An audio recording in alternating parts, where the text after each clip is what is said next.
Hello, Misfits. This is Kate. And this is Kevin. Welcome to Horrorwood.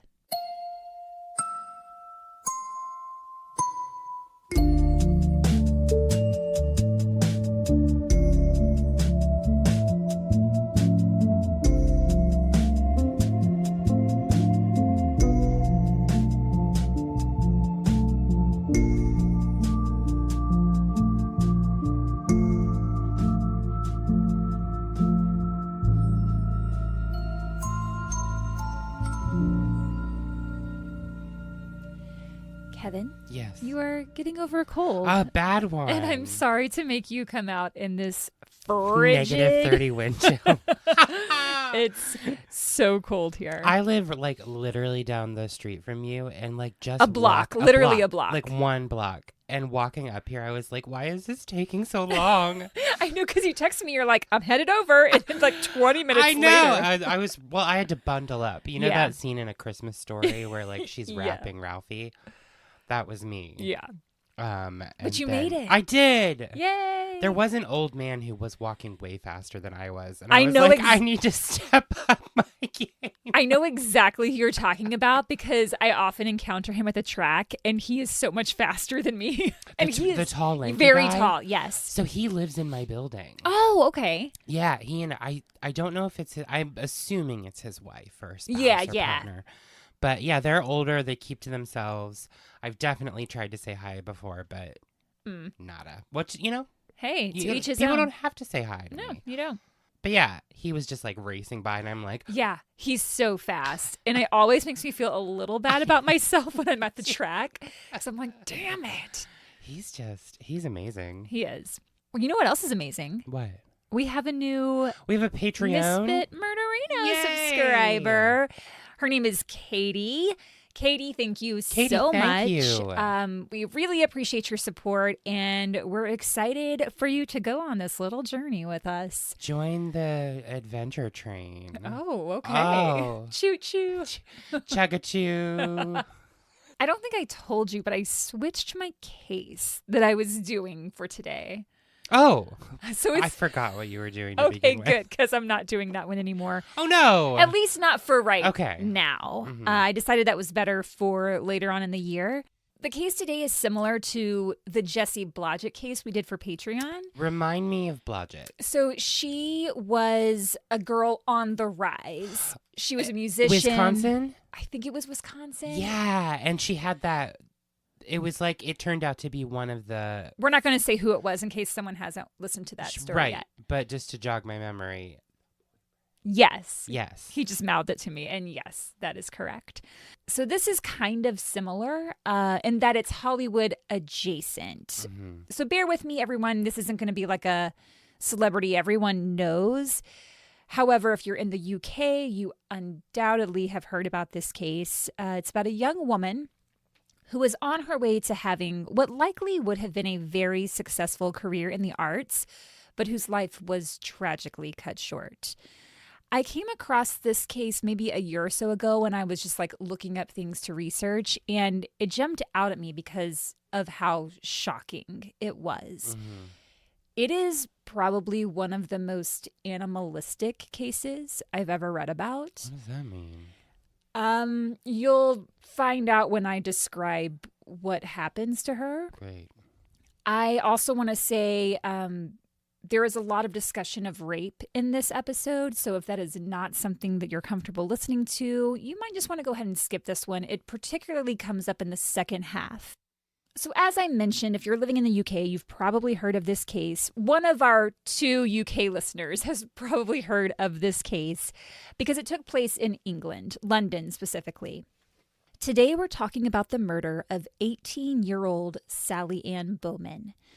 Sally was a model, a singer. She attended the BRIT School, which is a performing and creative arts school, whose alumni include Adele, Tom Holland, and singer Jessie J, who sings Bang Bang, which, Kevin, I'm sure we've discussed this. If I ever, for some reason, play in the MLB, Bang Bang is my walk-up music. Oh, shit. It's so love good. that song. I do I love too. Jessie J. I remember being there doing my master's when she was kind of like just getting like big over there and famous in her first album with like price tag and Do It Like a Dude. I didn't even know she was from London until I read that she went to school at the BRIT School. Yeah. And my friend Chelsea who's on the Patreon. Hey, Chelsea. Hey, Chelsea. We were going to go to Heaven, which is a nightclub under the arches by the Embankment station, because she was going to perform there one night. But we got a little too drunk and didn't make it down there. I'm sad about that. Oh, she's such a great singer. Sorry. I love her. No, I do too. So yeah, this school that Sally attended boasted some pretty amazing alumni. It's a very selective school. Once you apply, you have to be invited to audition. And you might have multiple rounds of auditions before the school determines whether they're going to admit you or not. Drama schools over there are no joke. Yeah, and this is like such an elite one, it feels. When I went to Central, I applied prior to when I was still in Kentucky at Berea. Oh, yeah. But I was visiting my boyfriend at the time, who lived over there. And I was there, so I called the school and was like, hey, I applied here, and I'm here in the country, and I don't know if that's... And they were like, oh, okay. And then they were like, thanks. And then I actually got invited for an interview, I think, because I made that phone call. Oh, nice. And that's how I got into grad school. You got to be proactive, people. That interview was 3 hours. Oh, intense. Well, Sally's admission process to BRIT School was also very intense. She beat out 700 other applicants. So that tells you how talented she was, that she was even admitted into this school. But before we get into her career, let's back up and talk about who Sally was as a person. If you don't like getting the background of the person, which some of you don't, and we get hate online for it. Seriously? We do, yes. It's important to the story. That's how I feel. But some people just want to skip straight to the case. Well, then there's a thing on your podcast app where you can just go up and skip forward. Yeah, and I would say if that's you, maybe skip around 15 minutes or so, because I'm about to tell you all about Sally. I want to hear it. Sally Anne Bowman was born on September 11th, 1987 in South London. She was the youngest of 4 girls. She had 3 older sisters, Danielle, Nicole, and Michelle.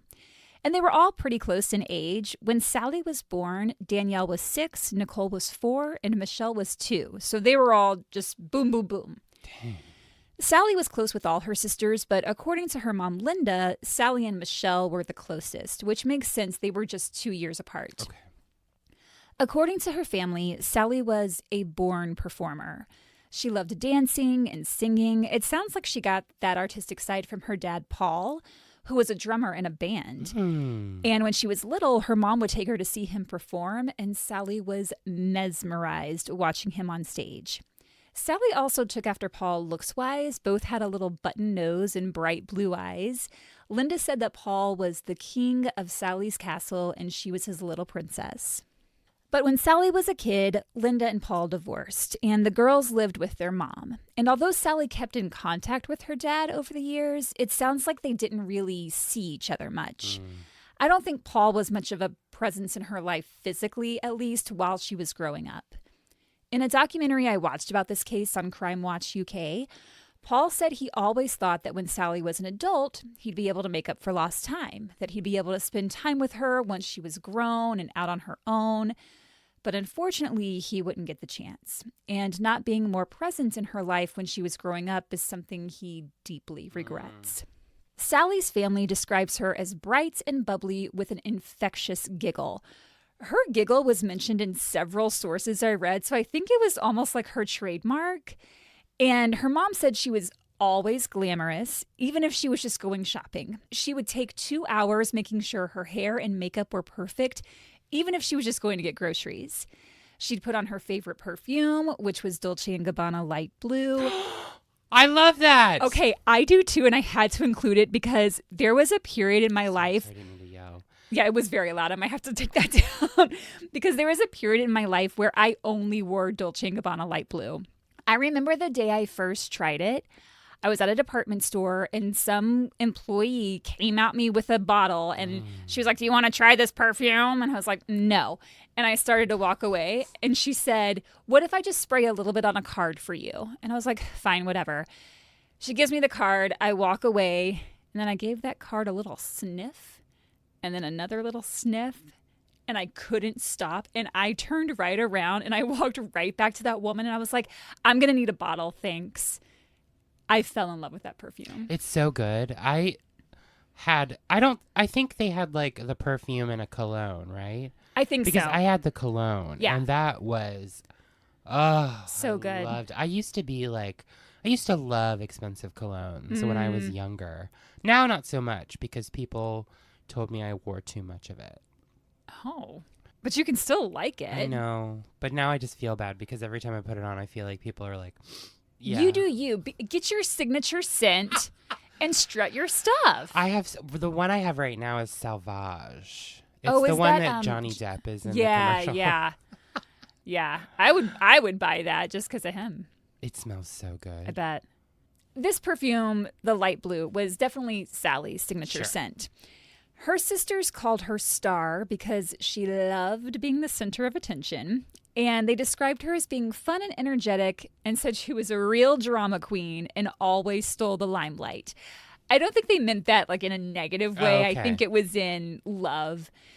Danielle, the oldest, said Sally was, quote, a very girly girl who loved her pinks and lilacs and always said she wanted to live in a big white house and drive a pink smart car. Me too. Goals. Sally was also really driven. She wanted to be making her own money. She wanted a family. When her older sister had a kid, they said Sally was the best aunt, treated that baby like it was her own. She wanted it all. She wanted the fairy tale. Sally's two big career goals in life were to be on the cover of Vogue and to perform at the Royal Albert Hall with Michael Ball. Michael Ball is a well-known singer and actor in England. He's performed a bunch in the West End. He was Marius in the original London production of Les Mis. He's done Broadway, so big musical theater guy. Sally loved music. She'd play music really loud in her room, and her mom would constantly have to yell, like, Sally, turn it down! And she was always singing throughout the house. Her favorite song was Celine Dion's My Heart Will Go On from Titanic, which makes sense because Sally would have been around 11 or 12 when that movie came out. And that song was huge. It played everywhere. Her other favorite song was Saving All My Love for You by Whitney Houston. Oh, I thought you were going to. There it is. For you. That is exactly how it goes. And every night, Sally would turn the water on to run a bath. And while the water was running, she would sing at the top of her lungs, just belting it out. That's amazing. Oh, I thought you were going to say something. Well, and also as someone who lives with somebody who sings. It's also annoying as fuck. So. I think her at mom... some point, they do it for attention. And I, like, when Spencer starts singing, he'll, like, look at me in the eyes. And I'm like, I don't want this right now. You know that he's listening. Okay. Trust me, I yell at him constantly. Okay. Well, Sally's mom, Linda, didn't mind it one bit. Well, good. I'm glad. She would sit at the bottom of the stairs and record Sally while she was singing. That's sweet. She didn't tell Sally she was doing it because she knew Sally would not want her recording while she's singing in the bathroom because it's such a mom thing to do. Yeah. Well, one night, Sally came out of the bathroom to get something, and she caught her mom on the stairs recording, and she was like, Mom, delete that! And so it was kind of like they had a good relationship, but it was just very cute. Like, that was one thing about Sally that her mom always remembers is just the music and the singing. Sally dreamed of stardom. She didn't necessarily desire to be super famous, but she wanted to be known, and she wanted to make a lot of money, which, yes, queen. By the time Sally was around 13, all her older sisters had moved out of the house, either for school or they were with partners and living with them. So it was just Sally and her mom at home, and the two of them were really close. They took a trip together to Greece every year, just a little mother-daughter vacay. Greece is the most beautiful place. You can't even speak. I can't even speak. I've never been. Oh, Kate, you've got to go. I want to go. I spent 5 weeks on a study abroad trip in Greece. Nice. And we started in Athens, and then we took ferries around to some of the different islands, like Naxos and Sifnos and Santorini. And then we went This sounds up amazing. through the mainland, like Olympia. And oh, my God. I wish I could live there.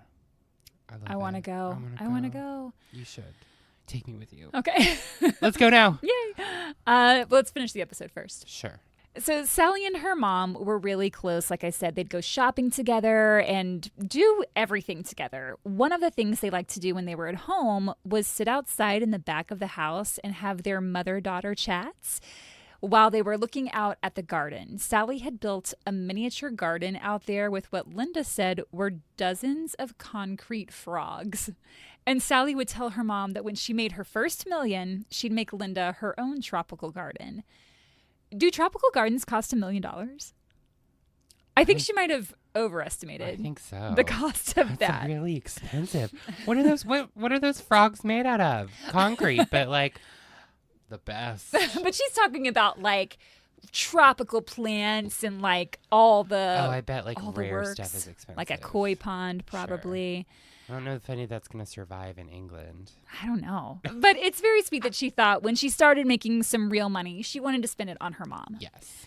When Sally was just 15, she was scouted by a modeling agent, and it's no surprise. She was 6 feet tall, thin, with long blonde hair and those bright blue eyes. She idolized Kate Moss. She hoped to emulate her career, and she was often compared to her, actually. Oh, wow. She began booking small modeling gigs here and there, and in 2004, at age 16, she actually decided to leave the prestigious BRIT School because she just wanted to start working. I think she was probably feeling a little restless, and once she got a small break in the modeling world, she was like, I want more of this. I need to get out in the real world.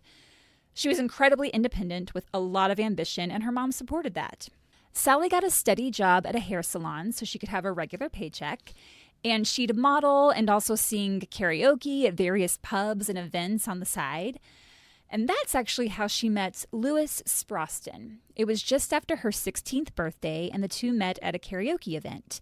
He was 2 years older than her, and the pair hit it off and began dating. They dated on and off for the next 2 years, but as Sally's family put it, their relationship was pretty tempestuous.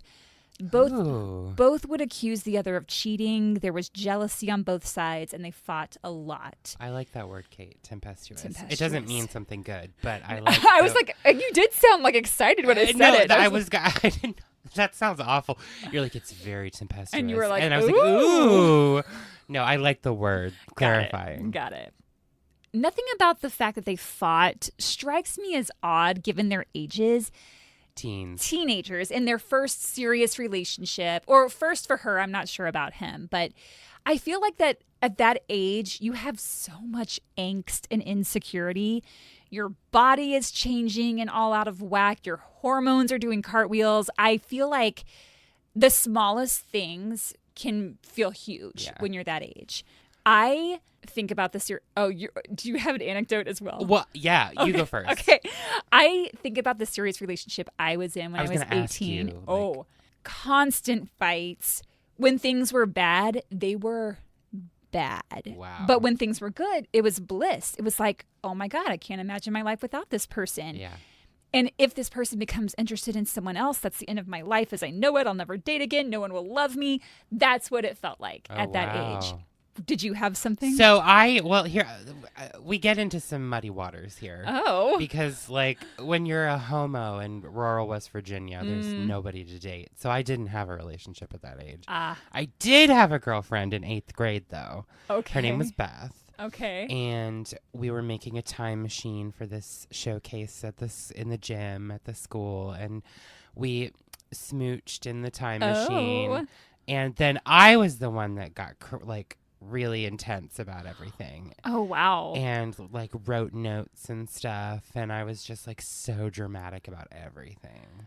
Amazing. And then when we got to high school the next year, I hadn't seen her, and I was like, I wrote her mean notes. And I was like, Beth, I don't know why you're ignoring me. I just don't understand. I think this is over.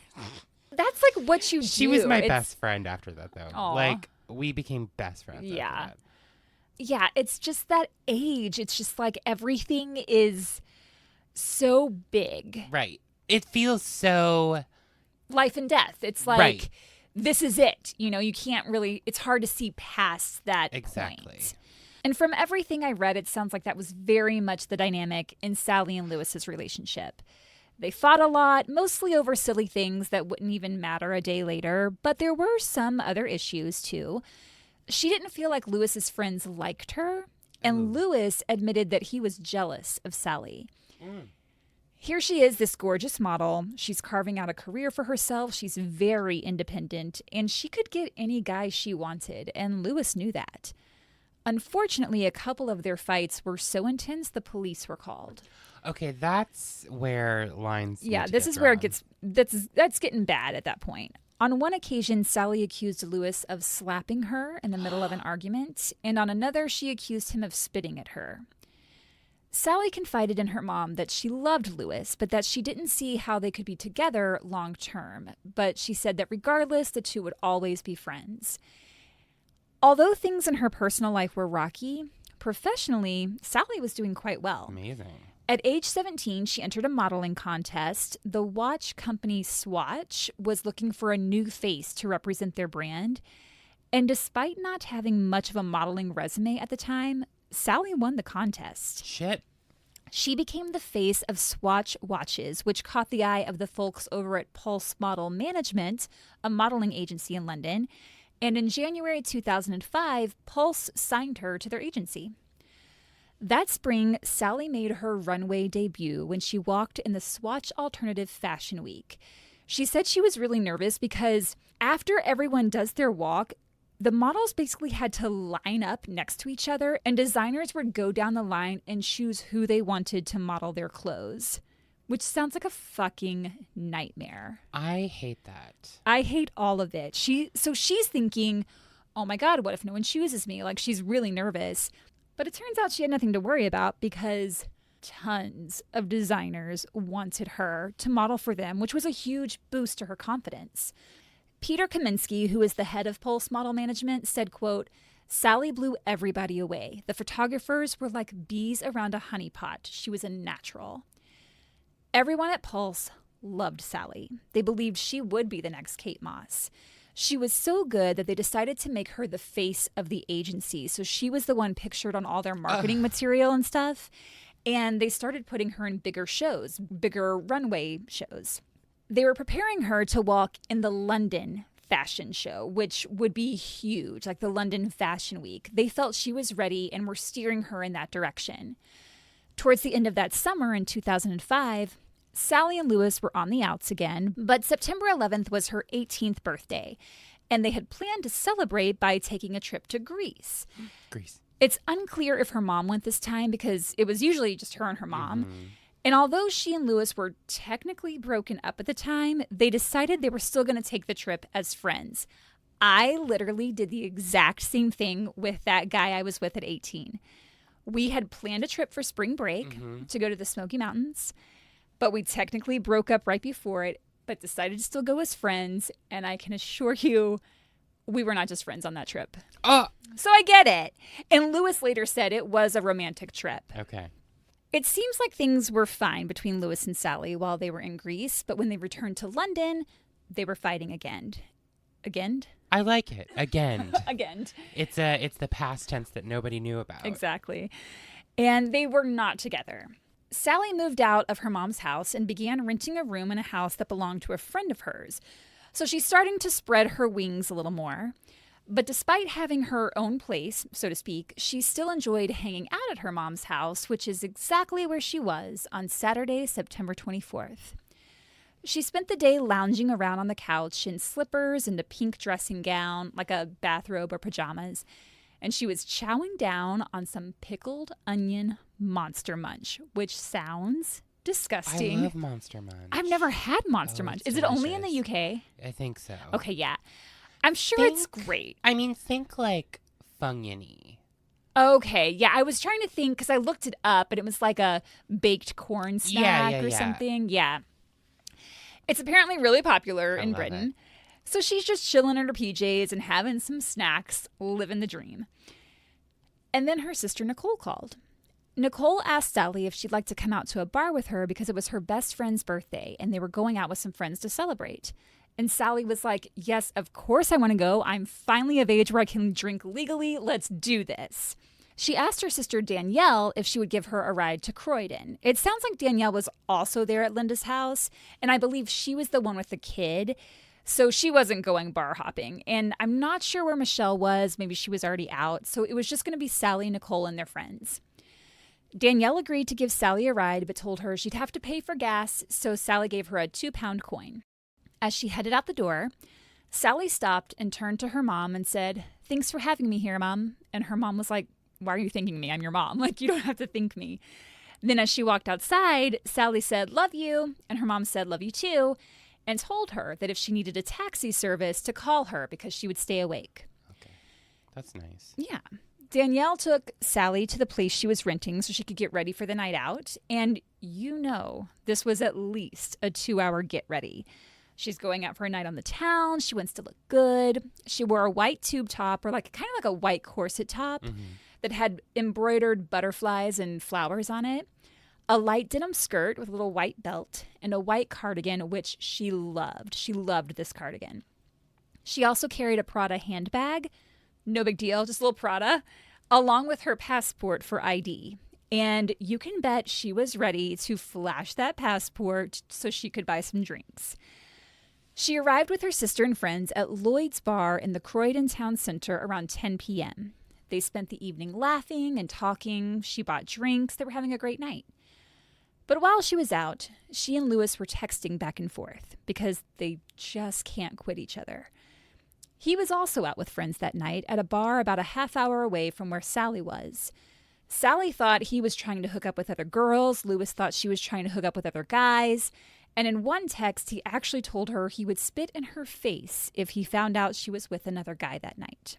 But they were broken up, technically, at this point. So if she wanted to flirt with a guy, there wouldn't have been anything wrong with that. Yeah. Same for him if he wanted to flirt with another girl. The status of their relationship was always in question because they were so off and on, but I do think that they were technically broken up. Okay. Around 1 a.m., Sally and Nicole left Lloyd's Bar together, and Sally went to a friend's house. While she was there, she decided she wanted to see Lewis. She couldn't stay away. So she and Nicole came up with a plan where they would pretend that Nicole had been arrested for getting into a bar fight, leaving Sally without a ride home.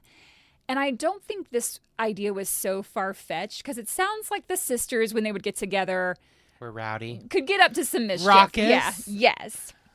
So this is the story Sally told Lewis to get him to come pick her up. So at 2 a.m., Sally actually took a taxi from her friend's house back into the town center near the bar, and 20 minutes later, Lewis arrived to pick her up. Keep in mind, Sally's mom, Linda, is at home, staying awake in case Sally needs a ride. It was the last thing she said to her before Sally left the house. Lewis wasn't happy about picking Sally up because he wasn't nearby. He was in a completely different neighborhood, but Sally convinced him. So he ended up driving his friends home and then begrudgingly driving about a half hour to get her. Oh, man, that sucks. You can just say, you have to be quiet. Sorry, you went to start. And well, I was like, I'll wait till he sets that down. And then I was like, I'm just going to freeze. Don't move. They began arguing in the car as he drove her back to her flat, or the house where she was renting the room, right, which was located on Blenheim Crescent. Blenheim Crescent is a street in Notting Hill. It is also the street where the bookshop that was the inspiration for the movie Notting Hill is located. So think quiet, residential area. And Croydon to Notting Hill is I think it's not super close. I think it's about 30 minutes. Yeah. Yeah. So Lewis, that's why he's so pissed off, because first he left his friends, drove half an hour to get her, then has to drive another half an hour to drop her off, which was not in his plan for the evening. They arrived at Sally's place around 2:30 a.m. and sat in the car and argued. Then they'd make up and kiss, and then it was back to arguing, and then they'd just be silly with each other. And there was a lot of teenage angst and hormones marinating in that car that night. Yikes. This went on for about an hour and a half, this back and forth in the car. Around 4 a.m., Sally got out of the car, as did Lewis, and they were still arguing. She set her Prada handbag down on the pavement, and they're standing outside talking, and Sally knew it was getting late and Lewis was probably going to go home, but she didn't want him to leave. So she's like, just stay with me. But he didn't want to. So in an effort to keep him there, Sally grabbed Lewis's shirt and in the process also grabbed his necklace and pulled, which caused his necklace to snap. Oh, I mean, don't grab people like that. They had like I said, it was rocky, tempestuous and tumultuous and all the things. Like, they were both stubborn. Lewis said they were very stubborn. And it just, like I said, like, it's one of those, when it's bad, it's bad. When it's great, it's bliss. That's tough. It was tough. But they also loved each other and had a hard time staying away from each other. So after she pulls his necklace, Lewis was like, well, I'm definitely going now. You just broke my necklace. And he gets back in the car, and she actually stood in front of it to try to prevent him from driving off. Don't do that. But I think she realized, all right, this is pointless. He's not going to stay. So she picked up her purse and headed towards her driveway. As she stood at the entrance of the driveway, she looked back at Lewis. He looked at her through the rearview mirror, and he drove away. Multiple neighbors in the area later reported that just a few minutes past 4 a.m., they heard screams coming from outside. No. Richard Wicks, who lived across the street from Sally, said he woke up to what he thought sounded like a female crying out, "What are you doing?" followed by a scream. He thought maybe it was just club goers coming home from a night out, so he looked out his bedroom window toward where he thought the screams had come from, but he didn't see anything. He didn't have a very clear view, however, because blocking his line of sight was a skip. A skip in the UK is what we would refer to as a dumpster, like one of those big dumpsters you'd see behind a restaurant or what construction crews will sometimes set up outside of a building that they're working on. And this was a builder skip. And in Chicago, where everybody just throws their dog poop. Everywhere. Everybody. The skip blocking Richard's view was located down by the end of Sally's driveway. Anne Hardy, an elderly neighbor of Sally's, woke up in the middle of the night when she heard two screams, which she thought were either from a girl or a fox. Foxes were not an uncommon sound in the area. After hearing the screams, though, Anne fell back asleep. June Kumper, who also lived across the street from Sally's home, said she too awoke in the night to some noises. First, she heard what she described as, quote, funny noises like a strangled noise. And like Anne, she thought it was foxes. But then she heard a scream. She went to check on her kids to make sure they were okay and not in any danger. Then at 4:20 a.m., looked out her bedroom window, which is when she saw a man walking across the street towards Sally's house. He wasn't in any hurry. He was just walking casually and was looking from side to side. Once he reached Sally's house, June lost sight of him, but then she heard a dragging sound. So she thought, oh, it's just someone taking something out to the skip.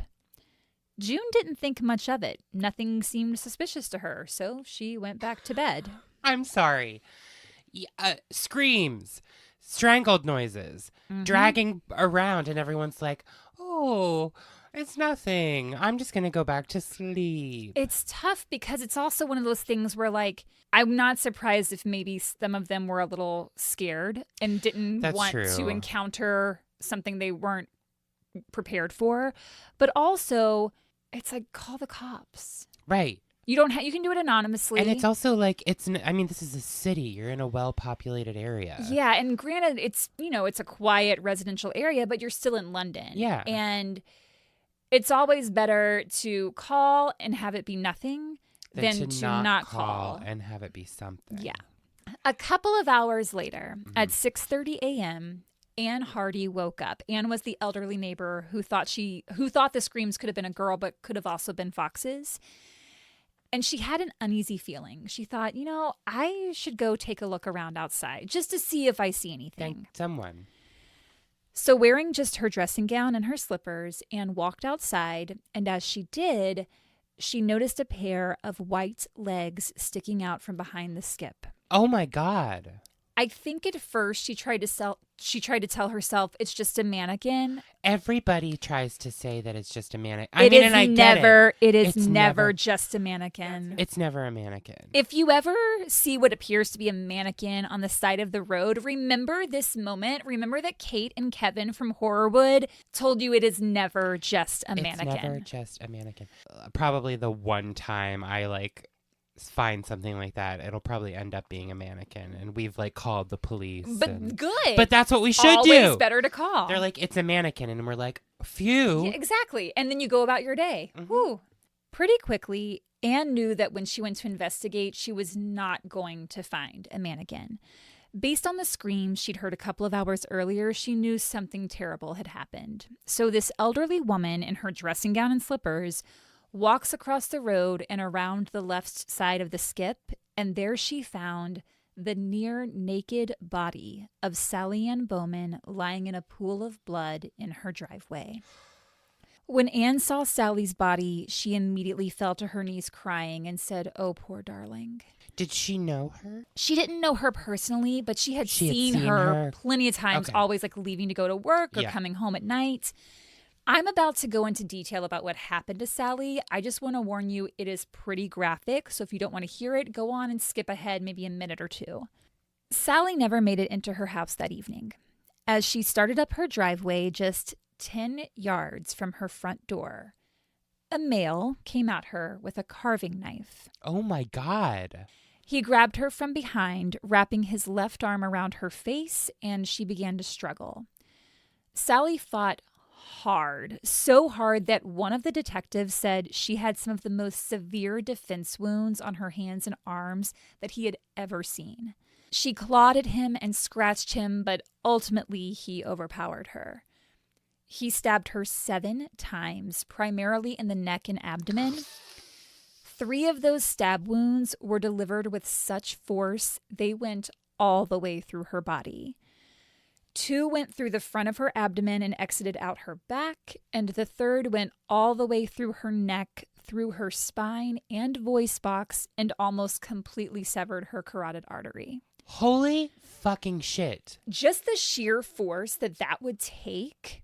That's insane. Yeah. That's rage. That's a rage killing. It is intense. It is savage. Okay, well now I see why you said animalistic. That's fucked.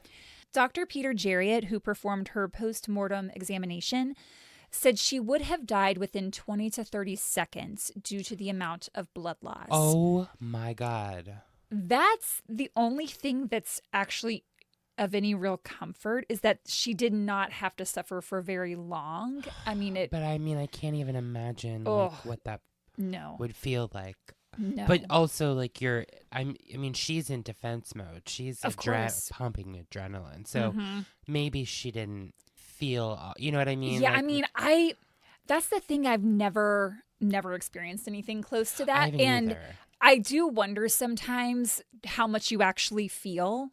Right. Like, it's interesting to me because, like, we can sit here and talk about how horrible it is and everything, but also, like, at what point does your body go into that mode where it's, like, protecting you? Because I know that happens. Well, like in the Garrett Warren case, he didn't feel the gunshots. He didn't feel the gunshots. Exactly. That's what I mean. Like, until after he realized, like, okay, I'm either going to die or I'm going to fight this. Right. That's when he started to feel it. But he didn't actually, and that was 4 gunshots. He didn't actually feel it when it happened. Okay. Well, consolation in that, but also, like, awful. Awful. Okay, so after this attack occurred, Sally's killer hid and waited to see if any neighbors came outside to check things out. After about 5 minutes, when no one showed up, the killer returned to Sally's body and raped her. No! Fucking.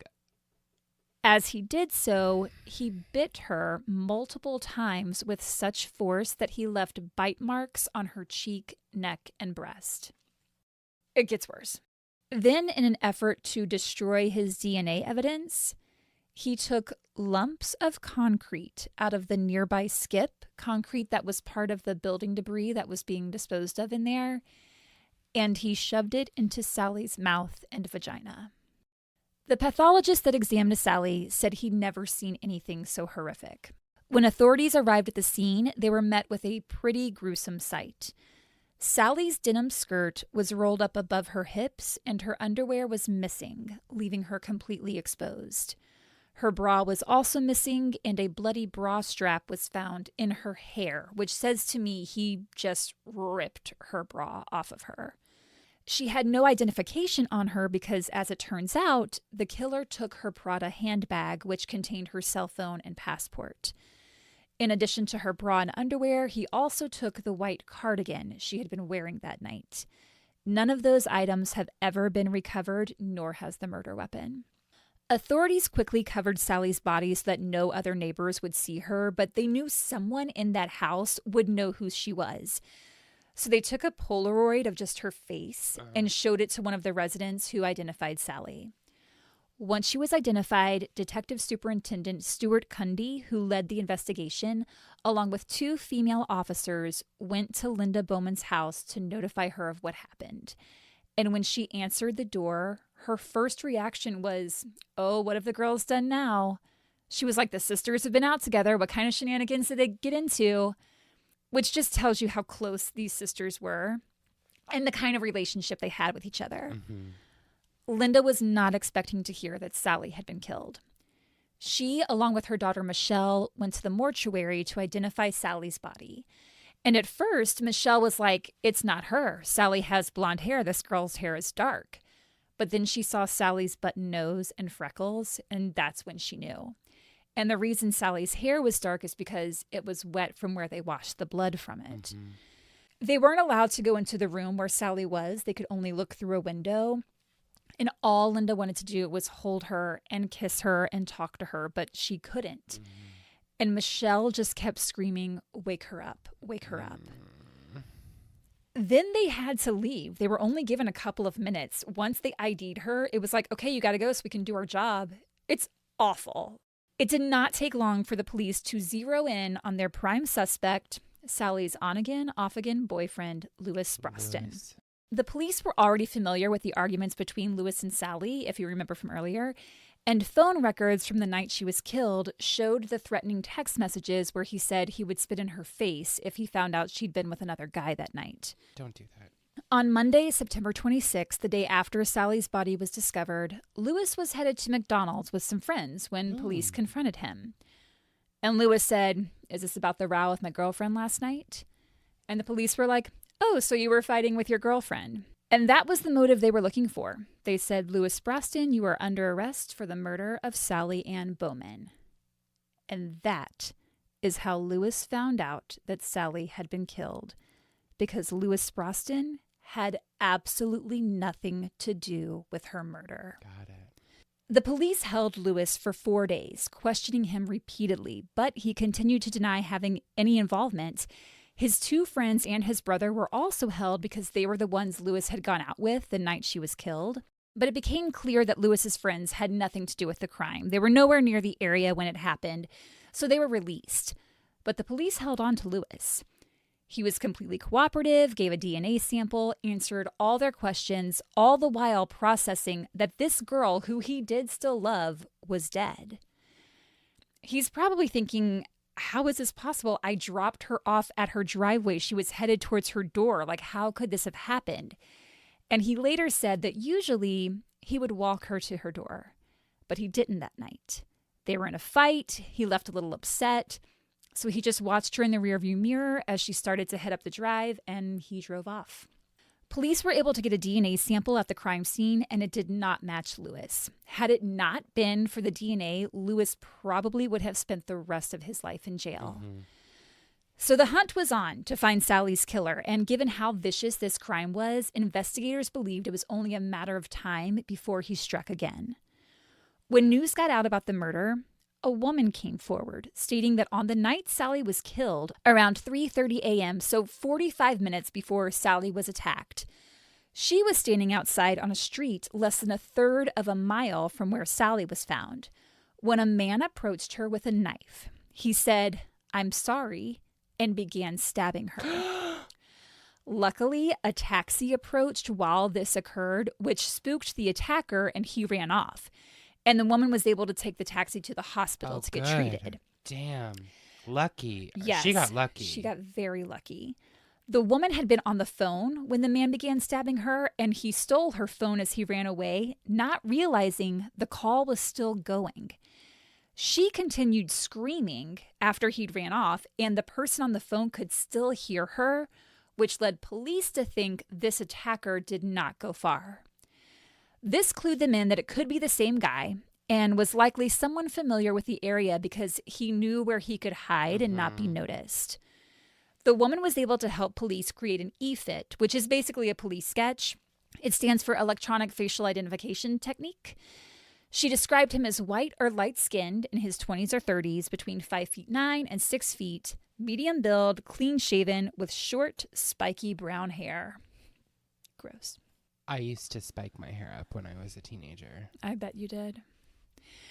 Although police didn't have a name associated with the DNA evidence found on Sally, that DNA did match the DNA found at the scene of a sex crime that took place 4 years prior, when a woman using a phone booth said a man approached and exposed himself to her, then began masturbating in front of her as he tried to get into the phone booth. He did run off, but that incident from 2001 took place in Purley, not far from where Sally lived, which only solidified the belief in investigators' minds that this man was local and likely lived and worked in the area. So they launched an all-out hunt led by Detective Kunde, who was determined to catch this guy. They went door to door talking to residents, trying to find out if the description of the man matched anyone they knew, and they conducted one of the largest voluntary DNA screening programs in London's history. Wow.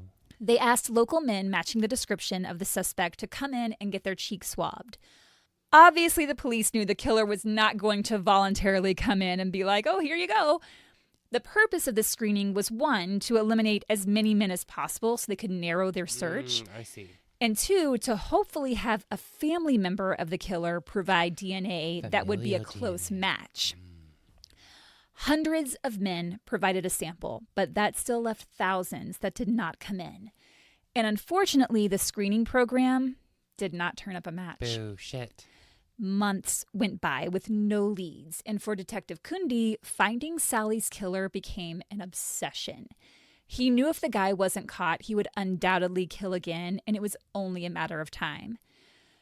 Finally, 9 months after Sally's murder, her loved ones and the investigation team got the break they'd been waiting for. Oh, thank God. Can I ask you a quick question? And I'm sure you said it. I just don't remember. From the attack on the woman with the phone in the cab and Sally's attack, where on the timeline was that? The first woman's attack was at 3:30 a.m. Sally's was at 4:15 a.m. Well, I mean, just like, which happened first? The woman on the phone. A woman on the phone. Mm-hmm. And how long before her murder was she attacked? 45 minutes. The woman. Oh, shit! That same night? Yes. Oh my God! I'm sorry, I missed that. So yeah, Apologies. that woman on the phone. Yeah. Was less than a third of a mile away from where Sally was eventually killed. Oh, fuck! So he went to her first. She luckily got away because that taxi showed up. Yeah, and then he went and killed Sally. He ran off, hid, and when he saw Sally. Fuck. Yeah. Oh my God, I apologize. No I worries. missed that. No worries. That's insane. Mm-hmm. He was dead set on killing someone that night. Mm-hmm. So 9 months after Sally's murder, they get a break. Mm-hmm. It was June of 2006, and England was playing in the World Cup. And if you've ever been in an English pub when England is playing in the World Cup, you know how crowded and chaotic it can be. I found myself in this very situation back in 2001 when I was in London. Mm-hmm. It wasn't the World Cup, but it was a qualifying game for the upcoming cup. And I was seeing this guy, and he asked if I wanted to go to a pub with him and watch the game. And I was like, sure, sounds great. Had no idea what I was in for.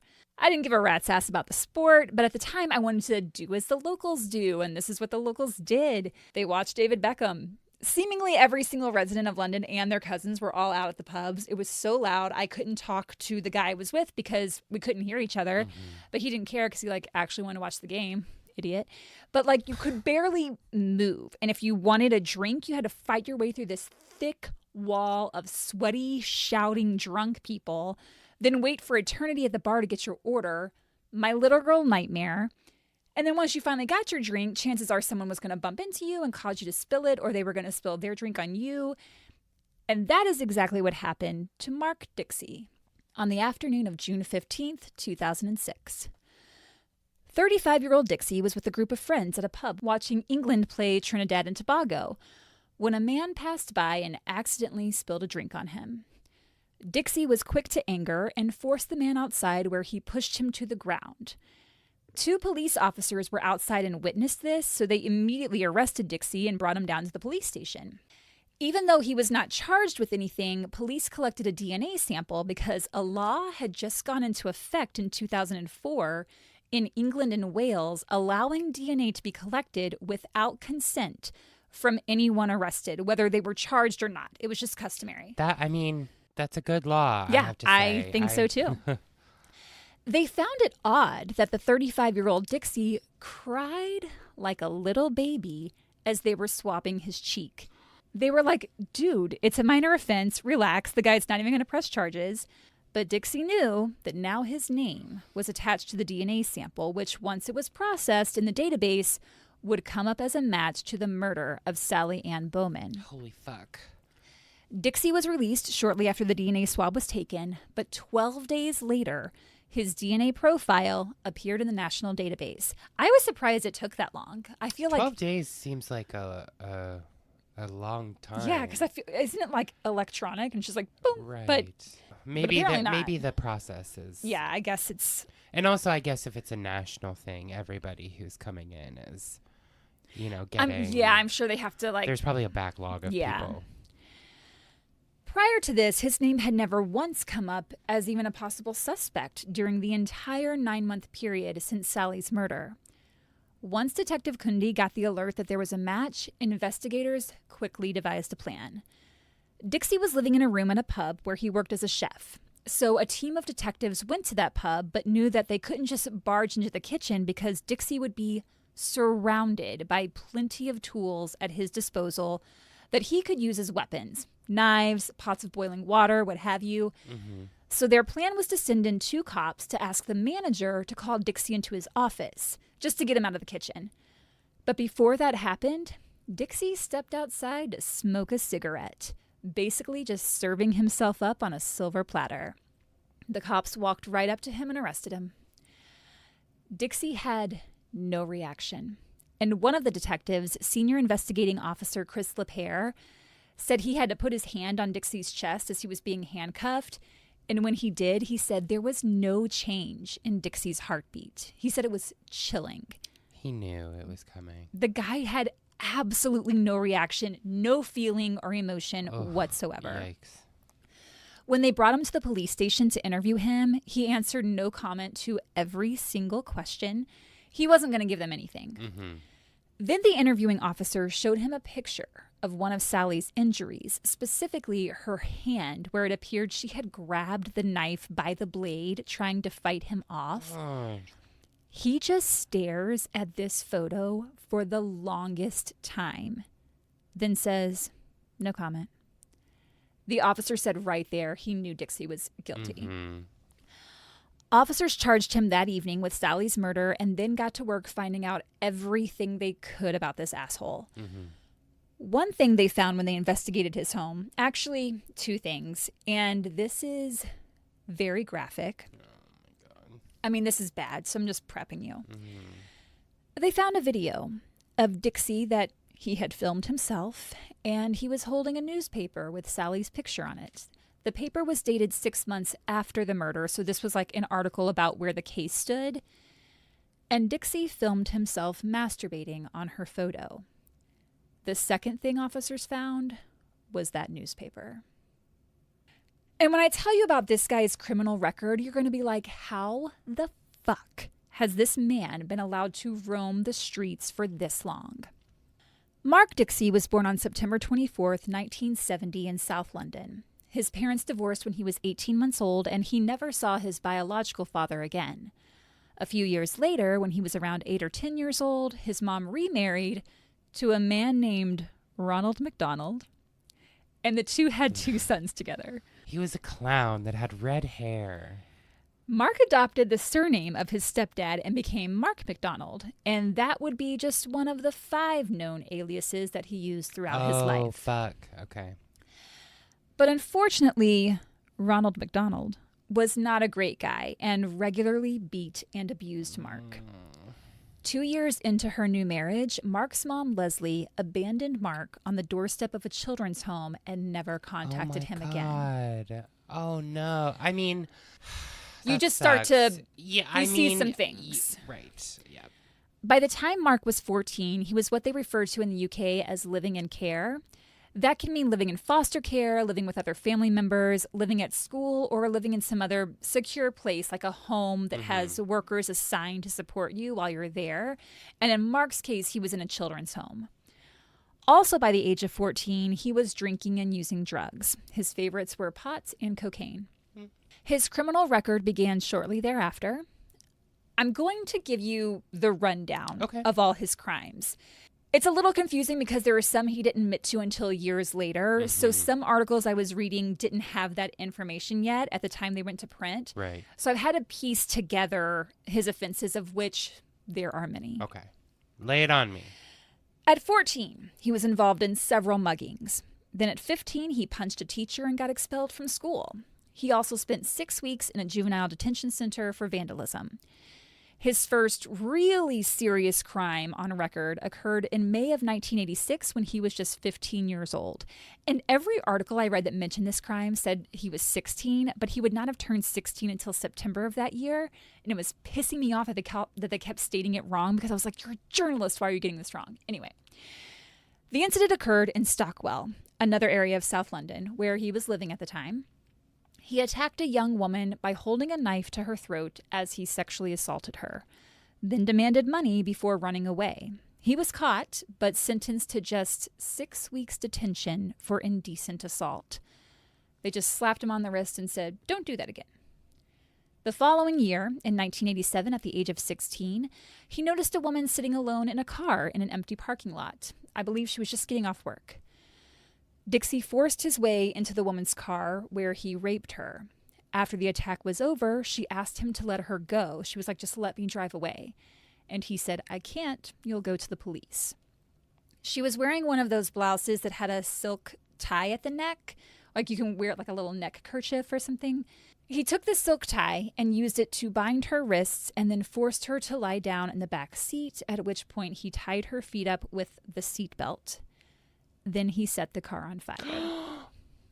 She managed to escape. Oh, my God. She wanted to forget the whole thing had ever happened, stating, quote, I had survived. I was in one piece. I just wanted to get on with life. Dixie wasn't charged for that crime until he admitted to it decades later. Okay. Decades. Great. The children's home he was living in referred him to a psychiatrist, so he was seeing someone. It was also at this children's home that he met Sandra Beckhouse, and the two began dating. They left the children's home and moved into a flat together, although, and I can't be positive about this, but I think they were still sort of looked after by the workers at the care home because they were still minors. Okay. 1987 was a busy year for Dixie. He was convicted of a burglary and then later that year attacked and robbed a doctor outside of a hospital. In 1988, at age 17, he exposed himself to a woman and told her to kiss his penis. And when she simply walked away because she did not want to kiss his penis, he pushed her down to the ground. Not long after that, he exposed himself to 2 more women, and on April 28, 1988, received a 2-year probation for indecent assault and was charged with 2 counts of indecent exposure. All this while his pregnant girlfriend, Sandra, was at home, wondering what it was her fella did all day to occupy his time. Whipping it out to, God. 1 month later, her baby was stillborn. No. Dixie was prescribed the antidepressant Seroxat after this, and a few days later, a Jehovah's Witness stopped by to check on Sandra and see how she was doing. And this is why I think they were still being looked after the care home. I feel like they sent the Jehovah's Witness. Sandra wasn't home when this woman stopped by, but Dixie was. As the woman turned to leave, Dixie followed her into the elevator, then grabbed her by the throat, saying, "You've got to help me. I need it. I need it." Ew, ew, ew, ew, ew. She kept trying to fight him off, which is when he punched her in the face, fracturing her jaw. Oh, my God. She convinced him that she would take him back to her house and have sex with him, so he got in her car. But rather than driving to her house, she drove to her parents, and when he saw that other people were home, he got scared and ran off. I was thinking, why not just drive him to a police station? But maybe he would have like seen that coming. Known. I mean, I think she was. Also, you're just in the mode of like survival. Yeah. Survival. Jesus. Dixie spent 6 months in jail for this attack. Just a few months after he got out of jail, this guy just cannot stop. He exposed himself to 2 women in a car and was ordered to do 80 hours of community service. The following year, he was convicted of assaulting a police officer. And for reasons that we may never understand, his girlfriend Sandra stuck by his side through it all. In 1993, the couple moved to Australia, where they eventually had 2 kids together. And while in Australia, he went by the name Shane Turner, got a job, which he was fired from because he held a knife to his coworker's throat. But his most serious crime there came in 1998. A 19-year-old college student was at home getting ready for bed when she turned around and saw a man, who turned out to be Dixie, climbing through her window. He looked at her and asked, "Do you have any money?" He then told her to take her top off. She began screaming and kicking him. She was fighting with everything she had in her, but he overpowered her. He turned her around so her back was to him, and he began stabbing her.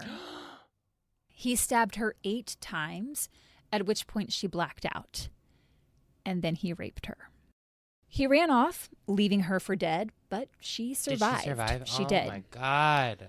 Although he did leave DNA evidence behind, his DNA profile was not in the Australia database, and he was using an alias, so he wasn't caught. 10 months later, on New Year's Day of 1999, Dixie was driving when he noticed a woman jogging along the road. He stopped his car a little ways up ahead of her, took off all his clothes, and hid in the bushes. Then as the woman jogged past, he jumped out at her and asked her to perform a sex act. The thought of a naked man just leaping out of the bushes when you're just trying to get your steps in, I would freak the fuck out. I can't even imagine that sight. He was ordered to pay a fine, and he was being processed by authorities when they noticed his visa had expired, so they deported him back to the UK. And unfortunately, Australia did not alert the UK of Dixie's offenses while in their country. And at some point, either while in Australia or once he got back to Britain, Dixie and Sandra broke up and he did not have a relationship with his kids. Because keep in mind, this guy is a father. I mean, I use that term loosely. I'm always curious in those instances, like what that relationship between him and his, what that was like for her. And the thing is, I mean, because they met in that children's home. So she was obviously coming from a not so great childhood similar either. Backgrounds, of course. But it's just so, and maybe with him, maybe he just never showed that side of himself to her. I do wonder because, I mean, at some point she had to realize, okay, he keeps getting arrested. But he's like, she can't, she's not oblivious to the fact that he's being charged and sent to prison and all that stuff. So I'm just, nothing against her at all. I'm just curious what that relationship was like. It's interesting. Back in Britain, Dixie complained to his doctor, telling him he was having desperate thoughts and said he was afraid he was going potty. And when I first read that, I was like, you were afraid you were peeing your pants? But it just means like going out of his mind. His doctor referred him to a psychiatrist in Croydon, and he told the psychiatrist that he had a fear of public places, he was having anxiety attacks, he had angry mood swings, violent outbursts, and was suffering from extreme depression and insomnia. He was also snorting about 150 pounds worth of cocaine a week at this point, so that certainly didn't help his mental state. Oh my God. The psychiatrist prescribed him more antidepressants and suggested he seek counseling. When you say pounds... In money-wise. Oh, yes. Okay. Sorry, I should clarify. Yeah. As in, like... 140 pounds 150. Money. 150. Because I was like, my mind, I forgot where we were. Right. And I was like... I should have clarified that. I think that would kill someone. That would be a fucking ton. That's like a person's worth of cocaine. Yeah, a week. A week. Money. Got it. So the psychiatrist is like, hey, you should just seek a counselor. And Dixie told the doctor, cool, I'll totally do that. But he never went to counseling, nor did he go to any of his follow-up appointments like he was supposed to. Dixie was in a short-term relationship with a woman in 2000 who said he could drink more than 10 pints in one evening and knew him to smoke pot, snort cocaine, and take ecstasy. He's doing a lot of things here. In 2001, he assaulted the woman in the phone booth, the incident I mentioned earlier. And in 2002, he began dating Stacy Nivet. The two moved in together, but shortly after, he talked her into moving to Spain with him. I couldn't find any concrete reason why he wanted to go to Spain, but if I were to speculate, I'd say it's because he wanted to commit more assaults and knew that in London, he'd left his DNA at that phone booth and things could start closing in. Because he'd also just beaten a woman in a stairwell with a chef's steel, which is what chefs use to sharpen their knives. He sexually assaulted the woman and told her, "I'm going to kill you." But luckily, a man heard the woman screaming and came to see what was going on, and Dixie fled. But he stole her cell phone in the process and called her ex-boyfriend with it, saying, I've battered her, I've left her by the railway." So I'm thinking that's probably why he wanted to leave, because that was kind of his MO. Once he felt he might get caught, he just left the country and changed his name and did it all over again. In Spain, his girlfriend Stacy became pregnant. Also in Spain, Dixie violently raped 3 separate women within just 2 hours during one of his drug and alcohol-fueled frenzies. And despite his DNA evidence being at the scene, he got away because his DNA profile was not in the Spanish system. Even worse, another man was charged with the crimes. Shit. Romano Vanderdusen was picked out of a photograph lineup by one of the victims, despite that his DNA was not found at the crime scene. He vehemently denied having anything to do with the crimes, but because one of the victims thought she recognized him from a picture as the man who attacked her, Vanderdusen, who was father to a 3-year-old girl, spent more than 12 years behind bars. Oh, no. And they were not easy years. He was looked at as a sex offender and was regularly beaten, spat on, treated as the lowest of the low. He actually requested to be put in solitary confinement for his own protection. That's how bad it was. Years after Sally Anne Bowman's murder, Dixie admitted to one of the rapes in Spain, which DNA evidence confirmed, but said he couldn't remember if he was responsible for the other 2 because he was so high on drugs. A few weeks after the 3 rapes in Spain, Dixie and his pregnant girlfriend Stacy moved back to the UK and into a flat on Blenheim Crescent, 10 doors down from where he would eventually kill Sally. However, there's nothing to suggest he knew her, but it just confirms that he did know the area, as investigators initially suspected. Stacy gave birth in November of 2003, and the couple stayed together for almost another 2 years, though they did move out of the Blenheim Crescent flat. But their relationship was deteriorating. Stacy hated how angry and moody Dixie got when he was coming down off the drugs. She also said he liked sex rough and would bite her on the neck during the act, which she wasn't all that comfortable with. But the drugs were really what caused the decline between the couple, and Stacy couldn't take it anymore. On September 1st, 2005, she left Dixie and went to live with her mom. 3 weeks later, on September 24th, Sally Anne Bowman was looking forward to a night out with her older sister Nicole and some friends. While she was having a fun girls' night out, Mark Dixie was celebrating his 35th birthday. He and 2 female friends went to a pub where he drank and did cocaine in the bathroom. He called up Stacy, his ex. He was hoping she'd come out and celebrate his birthday with him, but she didn't want to. And after that phone call, his friends noticed a change in his demeanor. They left the pub and went back to the home of Victoria Chandler, one of his friends, where Dixie continued drinking and doing drugs. Victoria and the other girl went to bed, and Mark slept on the couch, or at least they thought he did. After his friends were asleep, Mark left the flat and headed out to get his next fix. That's when he came upon the woman in the road, who he beat and stole her phone, before hiding at Blenheim Crescent and spotting 18-year-old Sally Anne Bowman. After the brutal attack that left Sally lying dead behind a dumpster, Dixie returned to his friend Victoria's place, back to the couch where they left him, as though nothing had happened. When the girls woke up the next morning, they assumed Dixie had been there the whole night. They had no reason to think otherwise. The carving knife used in the attack was never found, but it's believed it was either one of Dixie's chef's knives or a knife he'd taken from his friend's kitchen that evening. Either way, there is a strong possibility he simply washed it and returned it from wherever he got it, which means it continued to be used for cooking. Dixie pleaded not guilty, so it went to trial.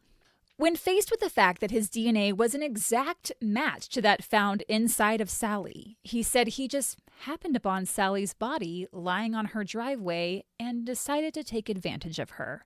He thought she had just passed out from drinking too much. That was his defense. He accused Lewis of the murder. He said all he did was rape her.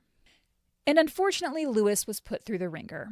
Dixie's defense really went after him, accusing him of killing Sally, and although he had nothing to do with it, he was seen as guilty in the court of public opinion simply because he'd been the first suspect and they'd been having trouble in their relationship. Lewis said that even though he and Sally had split up just days before her murder, they both thought they'd get back together eventually. He said, quote, "She was the girl of my dreams, the one true love of my life." He's not perfect. They definitely had their troubles. But you know he's thinking, why didn't I just walk her to her door? Why did we have to have a stupid fight that night? All the things that go through your head. And then to be looked at as the guilty party, he really did have a hard time. Tough, yeah. It was an emotional trial that lasted about 3 weeks. Dixie's friends just couldn't believe he was guilty of Sally's murder, calling him, quote, "a normal guy and always the life of the party." Nope. When details of what Dixie did to Sally's body were announced in the courtroom, her mom, Linda, ran out of there in tears. Photos of Sally's injuries were shown to the jury, and the judge had to remind them to try and keep their emotions in check, but there were jury members just openly weeping at the sight of the evidence. All the while, Dixie showed absolutely no emotion or remorse. Linda read a victim impact statement, and when I first read it, I literally broke down in tears. I've included pieces of it throughout this episode already, but I'll also link the newspaper article I found it in. The jury took just 3 hours before returning a verdict of guilty. He was sentenced to life with a minimum of 34 years, and it would be 2015 before he actually admitted that, yes, he had killed Sally. He also confessed to other crimes, the rape in Australia and in Spain, and was charged for those as well.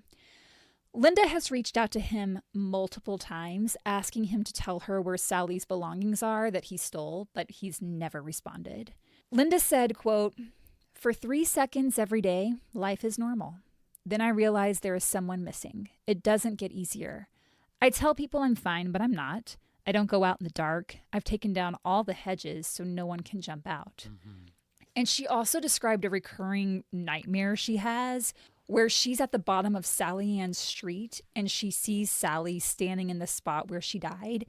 And she starts screaming at her to run, and Sally's running toward her, but she's not moving. Sally's family had her cremated, and they buried the urn in a grave. Linda said, quote, "The day we took her to her grave, I left the house last so it could just be me and her in the car one last time. I put a seatbelt around the urn so I could keep her safe until the end, and put on a CD of her singing, 'My Heart Will Go On.'" Over the years, Linda and her daughters and her grandchildren visited the grave on Sally's birthday, and Linda would bring a strawberry trifle and pickled onion monster munch. The family also erected a plaque in Sally's honor where she was killed, but it was vandalized, and the neighbors said they didn't want it up because they were worried it would decrease their property values if they knew a girl had been murdered there. Oh, fuck off. So the family had to take the plaque down. And unfortunately, assholes kept vandalizing Sally's grave as well. It was awful. It got to the point that eventually in 2017, they had Sally's remains exhumed because of all the vandalism, and Linda brought her ashes home. Linda said, "I feel happier now her ashes are closer to us." Linda petitioned for a national database in Britain in which everyone's DNA is stored. And Detective Stuart Kunde, who was the lead investigator on Sally's case, supported the idea, stating a national DNA database would have led to Dixie's arrest within 24 hours. Mm-hmm. And I would go even further and say it should be an international database. International. Countries should be sharing information. If there was an international DNA database, then the DNA Dixie left in Australia would have matched that in Britain as well as Spain. And before I get all the hate comments online, I know it will never happen because people freak out about privacy. And Britain rejected the idea too. Tony Lake, who was chairman of the National DNA Database Board, said he and his colleagues didn't think there was a need for a universal database. And another spokesman said it would raise significant practical and ethical issues. What I'm saying is, what if at birth, part of the process is they cut the umbilical cord, they take a sample of DNA to store in a database, that database is worldwide. Yes, I know all babies are not born in hospitals. I know it's not a perfect idea, but I feel like it's when we can start to move in the direction of people put their credit card numbers online, their bank info, their address, their social security number. It's all on the internet for any number of reasons. People put their entire lives on social media. Why is a DNA sample any more of an invasion of privacy? And also, that would be used mainly to connect people to crime. Mm-hmm. It's not like it's going to be, I can see the concern over, what if that info was to get hacked? Like what would happen there? Absolutely. There's a lot of concerns, but if you're not killing people and you're probably don't have anything to worry about. And you're talking about ethics, like which one is more ethical? Exactly. Tell me. And then think about all of the people out there who are not identified who have been killed. Yeah. They would know who that person is. Linda said, quote, "I am sick to death of the people who complain about this idea. They have no idea what families like mine have been through." It's just a selfish thing. It's insane when people will literally put everywhere that they've been, every restaurant they've eaten at, where they're traveling on vacation, and photos of their babies. My DNA. And they're like, my privacy, though. No. We're going to get so much hate, and I know it, and fine, that's I don't fine. care. Bring it on, bitches. But I think that this is something that needs to be in the conversation.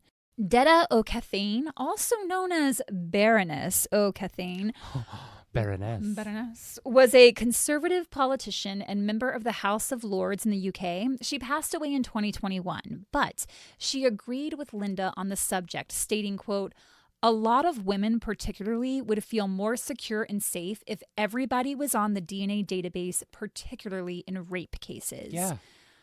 Agreed. And the one last thing I'll say is that Danielle, her oldest sister, still has that 2-pound coin that she paid for the gas. She said she can't part with it. Yeah, no, of course not.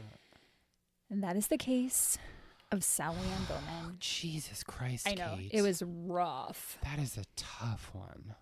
The only, consolation I feel is he's not going to see the light of day. No, and that's great. What a disgusting, vile person who obviously had some very deep-seated issues. Mm-hmm.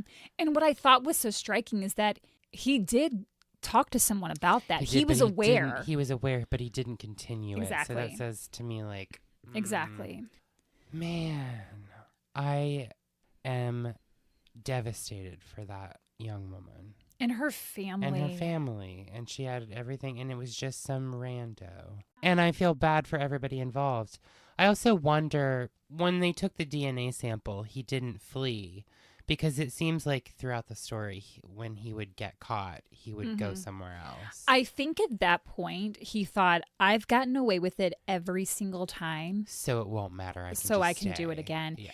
And I also think, and so a lot of the investigators do too, that because of how savage this killing was, it was probably not his first murder. Probably right. So they're continuing to look into other murders. Oh, man. There was a serial killer in Australia, in Claremont, the Claremont killings. And for a long time, they were unsolved, and they did think maybe he had something to do with it. It wasn't him. But they are continuing to look into that. Yeah, he is gross.